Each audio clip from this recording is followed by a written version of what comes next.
जाति जाति रटते जिनकी पूंजी केवल पाखंड, मैं क्या जानूं जाति मेरे शक्ति है मेरे भुजदंड।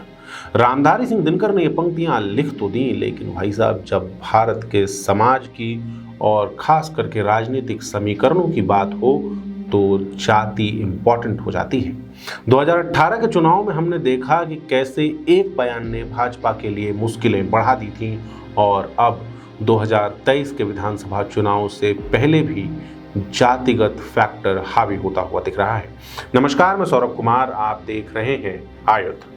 इस आंदोलन के समय मंत्री अरविंद भदौरिया ने उनकी मांगे मान तो ली, लेकिन उसके तुरंत बाद दैनिक भास्कर को दिए इंटरव्यू में उन्होंने कुछ ऐसे दावे किए हैं जो उनके ही वादों के विपरीत दिखाई देते हैं। आज के वीडियो में इसी बारे में बात करेंगे। राजनीतिक गणित, राजनीतिक समीकरण के इतिहास को समझेंगे और साथ ही बात करेंगे कि भदौरिया जी ने आखिर ऐसा क्या बोल दिया।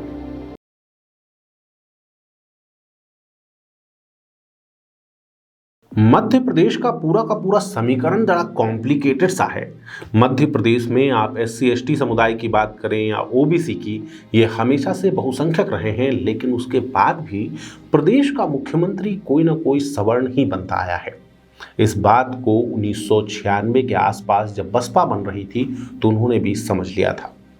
काशीराम जी को मध्य प्रदेश एक काफी उभरता हुआ एक अच्छा डेस्टिनेशन के तौर पर दिख रहा था और उन्होंने मध्य प्रदेश के ऊपर काम करना शुरू किया। साल था 1984। BSP ने धीरे धीरे मध्य प्रदेश में अपने काडर का विस्तार करना शुरू किया। बुंदेलखंड और बघेलखंड में जहां दलित और OBC विनिंग कॉम्बिनेशन बना रहे थे, वहां पे बसपा ने अपने दांव बिछाने शुरू किए। 1996 में सतना लोकसभा सीट से दिग्विजय सिंह के राजनीतिक गुरु अर्जुन सिंह तिवारी कांग्रेस के टिकट पर चुनाव लड़ रहे थे। सिटिंग MP थे। उनके सामने BJP ने उतारा था पूर्व मुख्यमंत्री वीरेंद्र सखलेचा को। इन सबकी नजर इनके घमासान पर थी, मगर तब तक दिग्विजय सिंह ने कुर्मी बिरादरी से आने वाले तोसान सिंह को टिकट दे दिया। जब नतीजे आए तो ये नतीजे सबको चौंकाने वाले थे। सुखलाल कुशवाहा जो BSP से थे, वो 22,000 वोटों से जीते थे। सखलेचा जी दूसरे नंबर पर थे और तीसरे नंबर पर पहुंच गए थे अर्जुन तिवारी। दिग्विजय सिंह ने यहां पर इस जातिगत फैक्टर को, राजनीतिक समीकरण को भांप लिया और उसके बाद उन्होंने एक एक कर BSP के नेताओं को कांग्रेस में लाना शुरू किया। इसके साथ ही जनजातियों को, जातियों को टारगेट करते हुए योजनाएं लॉन्च करनी शुरू की। मसलन चरनोई की जमीन भूमिहीन दलितों को बंटवा दी। सरकारी खरीद में दलित व्यापारियों के लिए कोटा फिक्स कर दिया। इस दौरान दिग्विजय सिंह की किस्मत भी उनके साथ रही और बसपा मध्य प्रदेश में अपना विस्तार नहीं कर पाई। बसपा का विस्तार तो रुक गया, लेकिन मध्य प्रदेश में जाति आधारित राजनीति नहीं रुकी।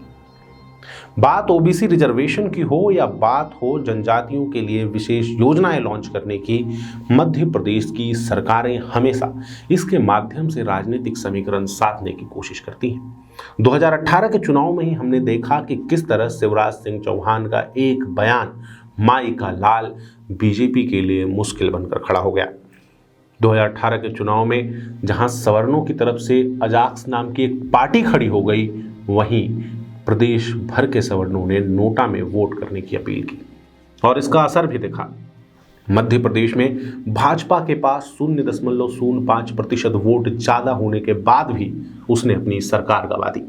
इसी दौरान नोटा को 1.42% वोट मिले, साथ ही अदर पार्टीज ने 5.18% वोट ले लिए। आम आदमी पार्टी जहां पूरी कोशिश के बाद सिर्फ 0.66% वोट ला पाई थी, वहीं नोटा के वोट 1.42% थे। जनजातीय क्षेत्रों में भी भाजपा को खासा नुकसान हुआ था और उसने अपनी अधिकतर सीटें गंवा दी थी। अब 2023 के विधानसभा चुनाव से पहले इसी मध्य प्रदेश की राजधानी भोपाल के जम्बूरी मैदान में करनी सेना परिवार ने एक आंदोलन किया। आंदोलन थी क्षत्रिय हितों की रक्षा के लिए और उन्होंने अपनी 21 सूत्रीय मांगे रखी थी। 3 दिन आंदोलन चलने के बाद मंत्री अरविंद भदौरिया खुद उनके सामने पहुंचे और उन्होंने उनको आश्वासन दिया क्षत्रिय समाज को कि उनके मांगों के लिए कमेटी बनाई जाएगी। एक तरफ मध्य प्रदेश में शिक्षक, महीनों से आंदोलन कर रहे हैं लेकिन उनकी सुनवाई नहीं हुई। लेकिन जब बात जाति की आई तो मंत्री साहब खुद पहुंचे। इस दौरान मंत्री अरविंद भदौरिया ने उनकी मांगे तो मान ली, लेकिन उसके तुरंत बाद उन्होंने दैनिक भास्कर को एक इंटरव्यू दिया। इस इंटरव्यू में उनके जवाब गौर करने लायक हैं। इस इंटरव्यू में वो बताते हैं कि ये आंदोलन क्षत्रिय समाज का आंदोलन नहीं बल्कि राजनीतिक आंदोलन था। मंत्री साहब इस इंटरव्यू में बता रहे हैं कि इन्होंने 21 मांगे रखी थी, लेकिन इनमें से कोई सी भी मांग क्षत्रिय समाज के हित की मांग नहीं थी, ये राजनीतिक मांगे थी। इससे पहले भी सरकार ने क्षत्रिय समागम करके इसको साधने की कोशिश की थी, लेकिन उसके बाद भी करनी सेना का एक धड़ा आंदोलन करने के लिए पहुंचा था।